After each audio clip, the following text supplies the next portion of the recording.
Fala moçada, cabeças pensantes, professor Cláudio Drummond com vocês para uma aula sobre língua portuguesa, da nossa área de linguagens, códigos e suas tecnologias, e falar sobre um assunto, sobre um tema que é quase que certo, quase que certo, a gente nunca pode assegurar, porque toda prova do Enem é uma caixinha de surpresas, mas nas provas anteriores sempre a gente vê a presença das figuras de linguagem.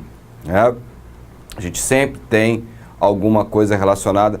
Talvez, às vezes, pode não cair diretamente para você assinalar se é uma metáfora, se é uma catacrese, se é uma metonímia, enfim, ir direto à denominação da figura, mas o conceito da figura, de algo, a gente precisa saber, até porque na hora de eu interpretar um poema, por exemplo, uma poesia, as poesias são repletas de figuras de linguagem. Então, até para o entendimento correto daquele poema, daquele verso, daquela estrofe, é importante eu entender o mecanismo, como é que funciona essa figura de linguagem. Olha, isso aqui tem uma antítese, Eu entender aquele funcionamento de uma antítese, eu entender ali que, os cara que falou em metáfora, ele usou uma linguagem metafórica. Então, para tudo isso, mesmo que não caia uma pergunta direta, olha, que figura de linguagem a gente encontra nesse texto? Nesse texto é encontrada a figura de linguagem A, B, C ou D. Enfim, a gente precisa ter essa noção, essa base dos conceitos de conotação, denotação, as figuras de linguagem, para até mesmo nos facilitar no entendimento do texto ao qual vai ser analisado, de uma maneira interpretativa, correto? Então vamos começar primeiro vendo o conceito, sabendo o que é uma figura de linguagem, vendo os conceitos de denotação e conotação, para aí sim a gente atacar nas diversas figuras que a gente pode encontrar. Então, para utilizar as figuras de linguagem de uma maneira correta, é necessário dominar os conceitos de denotação e conotação, ou seja, de expressões empregadas no sentido próprios ou figurados. Então vamos a esses conceitos. Primeiro, o de denotação. Ocorre quando a palavra é empregada em sua significação usual, referindo-se a uma realidade concreta ou imaginária. Assim, quando escrevemos ou falamos, se desejamos ser objetivos, utilizamos uma linguagem que não permita mais de uma interpretação. Vou pegar rapidinho um gancho, vamos para a prova dissertativa do Enem. Qual é a prova dissertativa do Enem? A redação, texto dissertativo argumentativo. Lá eu preciso usar uma linguagem totalmente denotativa. Olha o que fala aqui da denotação. Que é, olha lá, vamos ver, que não permita, não permita mais de uma interpretação. Então, na redação do Enem, eu vou usar uma linguagem denotativa ou conotativa? Vou usar uma linguagem denotativa, que pega a palavra ou a expressão empregada com a sua significação usual. Correto? Então, olha os exemplos aqui. Perdi a chave desta gaveta. O elemento chave, a palavra-chave aqui, está sendo usado no seu sentido denotativo. Aquele objeto que a gente tem para abrir gavetas, portas, ou enfim, as diversas utilidades que pode ter uma chave mesmo, um objeto-chave. O café deve ser servido quente. Ora, eu estou usando esse quente num outro sentido que possa ser diferente do seu sentido mais básico e denotativo, que é referente à temperatura, quente, frio, morno. Não, ele está no seu sentido mais básico, no seu sentido mais usual. O café deve ser servido quente. Então, a gente percebe que os elementos aqui, grifados, chave, na primeira oração, e quente, na segunda oração, são elementos em seu sentido mais básico, em seu sentido denotativo. Tranquilo? Deu para entender? Muito bem. Vamos falar então do sentido conotativo, que é a conotação. Ocorre quando a palavra é empregada em sentido figurado, associativo, possibilitando várias interpretações. Aí na conotação, ao invés da denotação, que é uma única interpretação, A conotação ela vai me dar uma oportunidade de ter várias interpretações. O sentido conotativo tem, portanto, a propriedade de atribuir às palavras significados diferentes do seu sentido original, aquele sentido mais básico, abrindo o caminho para a subjetividade. Olha, subjetividade. Quando a gente começar, a partir de agora, mergulhar no campo das figuras de linguagem, o que a gente vai precisar é de um entendimento conotativo. A gente vai perceber a linguagem conotativa e a subjetividade. Então, é o campo em que atuam as figuras de linguagem, correto? Olha aqui, eu peguei as mesmas palavras, chave, quente, e agora não usei mais no sentido denotativo. Usei no sentido conotativo, no sentido figurado. Olha lá, encontrei a chave deste problema. Ora, eu encontrei a chave deste problema. Essa chave aqui não é mais o objeto. Estou usando a palavra-chave no sentido figurado. É algo que vai desvendar, que vai abrir as possibilidades de solução deste problema. Então, usei esse elemento-chave para mergulhar no sentido de subjetividade que essa palavra pode alcançar dentro daquela oração. Conquistou-me o seu olhar quente. Nós temos como medir a temperatura de um olhar, se ele é quente, frio ou morno, objetivamente? Não. A gente não tem como esse olhar aqui, não tem. Subjetivamente eu tenho. Nossa, que olhar frio, que olhar morno, que olhar quente. Mas aí, essa ideia de temperatura do olhar era totalmente subjetiva. Quente ali não está no seu emprego mais básico e usual. Então, é esse tipo de emprego que a gente usa para palavras ou expressões, a gente chama de sentido conotativo ou simplesmente conotação, certo? E é nesse campo conotativo que a gente vai mergulhar no estudo das figuras de linguagem. Bem, para começar, as figuras de linguagem elas são divididas em figuras de palavras, figuras de construção, figuras de pensamento, figuras sonoras. Esses conceitos, fixar esses conceitos serão desnecessários, né? A gente não precisa fixar os conceitos para prova do Enem.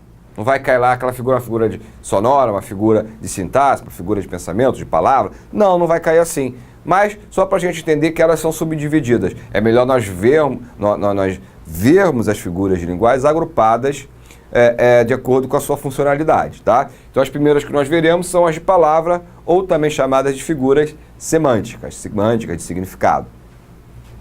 Consistem no emprego de uma palavra no sentido não convencional, ou seja, no sentido conotativo, que a gente já falou anteriormente. Vejamos então as figuras de palavras, essas figuras de linguagem classificadas como figuras de palavra. A primeira figura que a gente vai ver é a figura chamada comparação. O nome já me evidencia alguma coisa, que eu vou comparar alguma coisa com outra coisa, um elemento A com um elemento B. Eu vou estabelecer essa comparação. E essa comparação, obviamente, que a gente está vendo num campo conotativo, é uma comparação subjetiva, figurada. Então vamos lá. Ocorre quando se estabelece aproximação entre dois elementos que se identificam, ligados por nexos comparativos explícitos. Isso aqui é importante, ó. Nexos comparativos explícitos. A comparação, esta figura, é feita através desses nexos comparativos e eles vêm, claro, evidente, de forma explícita dentro do texto. Olha lá, que nexos são esses? Alguns exemplos, né? Como, tal qual, assim como, que nem, feito e etc. E por alguns verbos, parecer, assemelhar-se. Então, vai ter algum nexo comparativo, tá? Ou um verbo que vai estabelecer essa comparação. A comparação é esta figura chamada comparação, que é redundante a gente falar, comparação é uma comparação, óbvio, né? Esta comparação, para a gente classificá-la, ela precisa vir com esse elemento, com esse nexo, de forma explícita. Vamos lá. Olha alguns exemplos de comparação. E há poetas que são artistas e trabalham nos seus versos como um carpinteiro nas tábuas. Olha essa comparação. Eu comparo a produção do artista, do poeta, na construção dos seus versos. Que são os versos? São as linhas do poema. Tudo isso aqui é verso, né? Isso aqui é um poema de Alberto Caeiro, né? Alberto Caeiro é um homônimo de Fernando Pessoa, né? Fernando Pessoa, ele escrevia e assinava não só como próprio, por ele mesmo, mas com alguns de seus heterônimos, né? Dos seus, eu falei homônimos, mas na verdade heterônimos, perdão, de alguns heterônimos, como o Alberto Caeiro, o Ricardo Reis, o Álvaro Campos, que são os mais famosos. Então, a gente tem aqui essas linhas, e olha, que são os versos. Então diz assim, ó, que trabalhar nos versos é como, ó, o nexo comparativo aqui, né? Um carpinteiro nas tábuas. Então eu faço uma comparação, obviamente, que sentido figurado, né? Porque no seu sentido real, como é que eu vou comparar o escrever com o trabalho de um carpinteiro moldando uma tábua? Não, mas eu comparo que é tão duro e tão árduo como um carpinteiro, tão braçal, né? Faço uma comparação tão exaustivo quanto um carpinteiro na sua tábua, na sua matéria-prima. Beleza? Outro exemplo. E flutuou no ar como se fosse um príncipe, e se acabou no chão, feito um pacote bêbado. Flutuou no ar como, então, eu digo que ele flutuou como se fosse um príncipe, né? Na sua realeza, na sua sublimidade. E acabou no chão, feito um pacote bêbado. Fazendo uma relação oposta, né? Uma de príncipe, de realeza, e outra do elemento do bêbado, né? Do caído no chão. Mas, ó, e se acabou no chão, feito como, assim como, tal como um pacote bêbado. E flutuar, feito, fosse um príncipe, assim como um príncipe, tá ali feita a comparação de um elemento A com o elemento B. Uma comparação, obviamente, subjetiva, pois estamos falando de figuras de linguagem. Beleza? Entendemos, então, a comparação. Vamos ver agora, logo a seguir, a metáfora, né? Uma figura muito falada, muito utilizada, extremamente vista em poesia, em letras de música. Então, a metáfora, vocês verão que é muito semelhante à comparação. Só não é classificado como comparação por um detalhe. Vamos ver aqui o texto. Essa figura de palavra ocorre quando um termo substitui o outro a partir de uma relação de semelhança entre elementos que esses termos designam. A metáfora também pode ser entendida como uma comparação abreviada, em que o nexo comparativo, o nexo comparativo não está expresso, mas subentendido. Então a comparação, esse nexo está lá explícito, bem claro, bem evidente, estabelecendo, né, a propriamente dita a comparação subjetiva. Mas na metáfora não, esse nexo não está ali expresso, mas você subentende que foi feita a comparação, ele está ali de maneira implícita naquele texto. Vamos ver o exemplo, ou os exemplos, e aí isso vai ficar bem claro para vocês. Vamos seguir. Olha lá. Sua boca é um cadeado e meu corpo é uma fogueira. Cadê o nexo comparativo? Não tem. Mas eu subentendo que sua boca é como um cadeado. Que o seu corpo é como ou tal como uma fogueira. Então eu estou fazendo a comparação do corpo fogueira, boca e cadeado, não é? Só que não tem o nexo comparativo explícito. Por isso eu não classifico ali como uma comparação. Mas a metáfora é uma maneira de comparar também. O tempo é uma cadeira ao sol e nada mais, de Carlos Drummond de Andrade, texto anterior de Chico Buarque de Holanda. O tempo é uma cadeira, o tempo é conforme, é tal como, é conforme não. Tempo é como, assim como, tal como, feito que uma cadeira ao sol. Compara o tempo com uma cadeira ao sol e nada mais. Então, são comparações, só que de maneira implícita, não explícita, sem esses nexos comparativos que a gente presenciou na comparação. Então, a metáfora também é uma comparação. Vamos ver a diferença aqui também Isso que eu vou botar agora, ó. Deixa eu apagar aqui, ó. A vida é um grande picadeiro. Picadeiro do circo, né? A vida é tal qual um grande picadeiro. Vamos lá, fazer exercício rápido. Qual daquelas duas ali, em qual das duas, na A ou na B, eu tenho uma metáfora? E, consequentemente, em qual eu tenho uma comparação? Primeiro, qual é que tem a metáfora? Isso aí, eu tenho uma metáfora na letra A. Aqui eu tenho uma metáfora. Porque eu faço a comparação da vida como um picadeiro, mas não há nenhum nexo comparativo.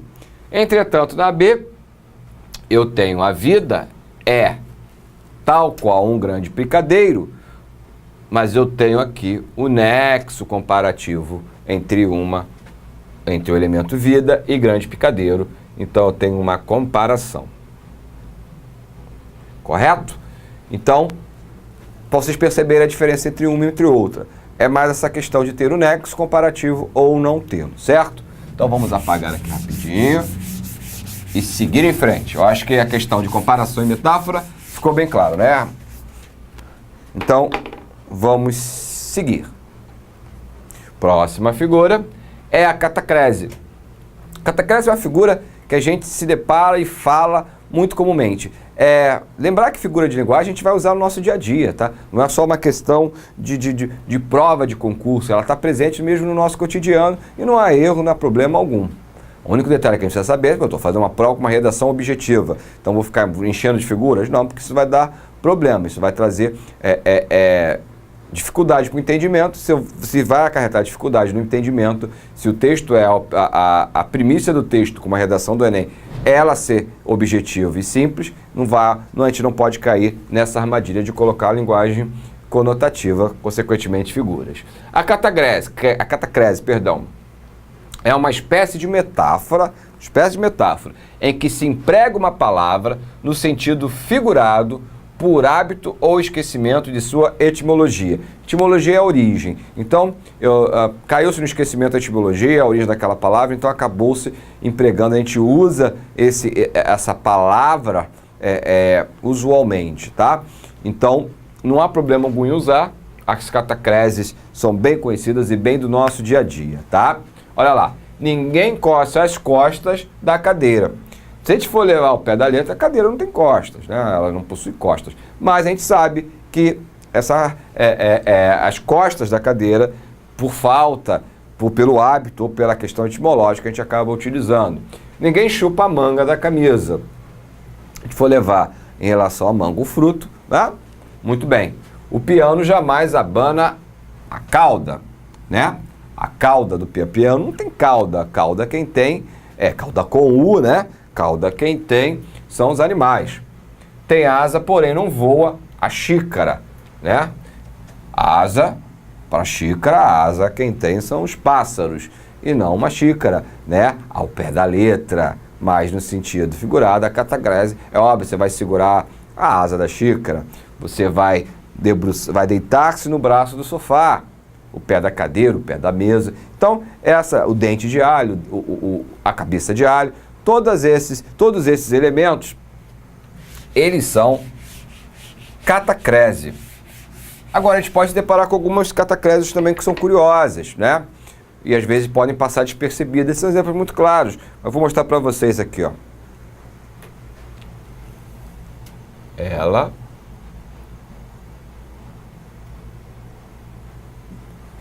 enterrou o alfinete no dedo.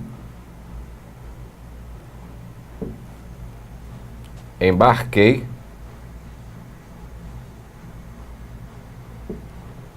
no metrô.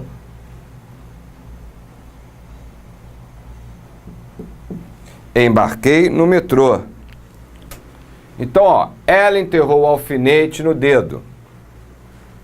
Ela enterrou o alfinete do dedo, o verbo enterrar, né? O verbo enterrar dá a ideia de colocar algo por baixo da terra. No caso aqui, não pode ser, né? Você não tem terra para enterrar o alfinete, no caso no dedo. Então, está sendo usado enterrar numa catacrese. Embarquei no metrô.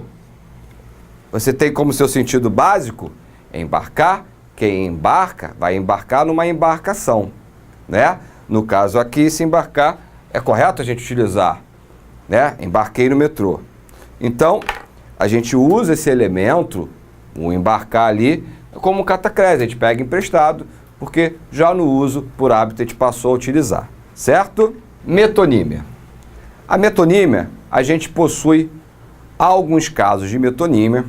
E aí, antes de falar de metonímia, eu vou dar uma paradinha e a gente retorna no próximo bloco, ok? Até já então.